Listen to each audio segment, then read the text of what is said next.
Hello everyone, स्वागत आप सभी का मेरे यूट्यूब चैनल पर। कुछ दिनों से सोशल मीडिया पर एक वीडियो तेजी से वायरल हो रहा है जो कि 16 साल के एक लड़के का है। हर वीडियो में वह लड़का हंसते हुए और बिल्कुल निडर दिखाई दे रहा है, कभी पुलिस वालों के साथ, कभी जेल की सलाखों के पीछे तो कभी कोर्ट में। उसके चेहरे पर बिल्कुल कोई भी डर नहीं है और उसका हंसता हुआ चेहरा दिखाई दे रहा है। उसके चेहरे ने और उसकी खूबसूरत हंसी ने लोगों का दिल जीत लिया है। लोग उसकी बहुत प्रशंसा कर रहे हैं।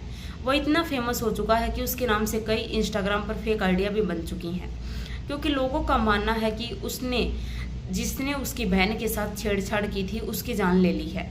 बताया जा रहा है कि 10 साल पहले किसी ने उसकी बहन के साथ छेड़छाड़ की थी, उसके दौरान उसकी बहन की जान चली गई थी और उस लड़के को 10 साल की सज़ा हुई थी। 10 साल की सज़ा के बाद जब वह बाहर आया तो यह लड़का बड़ा हो चुका था और इसके मन में बदले की भावना थी, इसलिए उस लड़के ने उसको मार डाला। तो इसको लेकर लोग काफ़ी अच्छे कमेंट कर रहे हैं कि यही एक सच्चा भाई है, इसने एक अच्छे तरीके से अपनी बहन की राखी का फर्ज अदा किया है। सभी लड़कियां बोल रही हैं कि काश हमें भी ऐसा भाई मिले। लेकिन इस अद्दू डिफाल्टर की कहानी और असली रियलिटी कुछ और ही है। यह कोई रक्षक नहीं बल्कि एक प्रकार से ये राक्षस है। इसका जन्म दिल्ली के वेलकम नगर में हुआ है और इसकी उम्र 16 साल है। इसने कोई अपनी बहन के साथ छेड़छाड़ करने वाले लड़के को नहीं मारा है, बल्कि इसने तो पैसे के लिए किसी की हत्या की है। हत्या भी उस लड़के की है जो अपने परिवार में इकलौता सहारा था, अपनी बहनों के लिए, अपनी माँ के लिए। इसने जिस लड़के की हत्या की है उसका नाम यूसुफ है। वो भी दिल्ली के वेलकम नगर का रहने वाला है।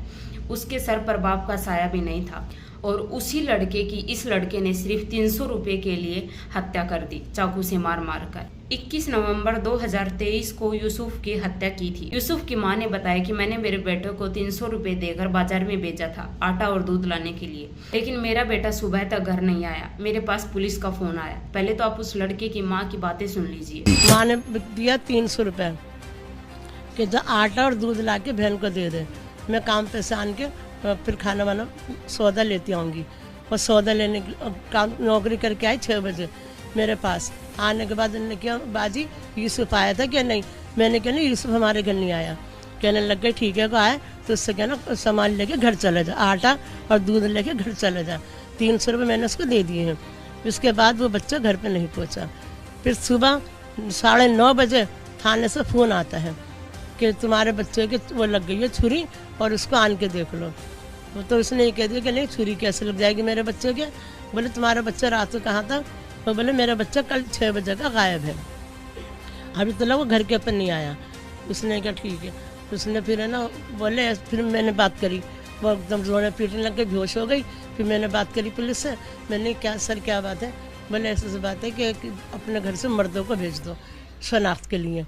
और है ना मैंने कहा क्या शनाख्त, क्या बात हो गई? बोले उसके चोट ज़्यादा लगी हुई, उसके कुछ बना हुआ है। मैंने कहा हाँ सीने पे, वो सीने पे बना हुआ मोम मेरी जान माँ, माँ मेरी जान मेरी माँ, ये लिखा हुआ है। मैंने कहा बोला हाँ लिखा हुआ है ये, ऐसा अपने घर से मर्दों को भेज दो। फिर हमने थाने मर्दों को भेजा। अब 350 रुपये बताया जा रहा है, लेकिन घर से आटे के लिए 300 रुपये लेके गया था। अब पता नहीं वहाँ पे किस तरीके से पहुँचा, किसके साथ गया, क्या वो आन के लेके गया, ये किस नहीं पता। इस लड़के को हम जानते नहीं, ना हमने कभी इसको देखा। अक्सर कहा जाता है कि कभी कभी कानों सुना भी सच नहीं होता और कभी कभी आंखों देखा भी सच नहीं होता। यही हुआ। सभी लोग इस लड़के को इतना बहादुर मान रहे थे, इसकी इतनी तारीफ कर रहे थे।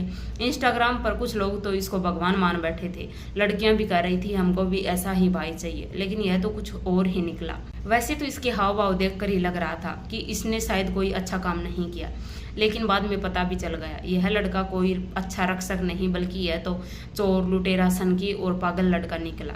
इसको भी अच्छे से सजा मिलनी चाहिए। धन्यवाद।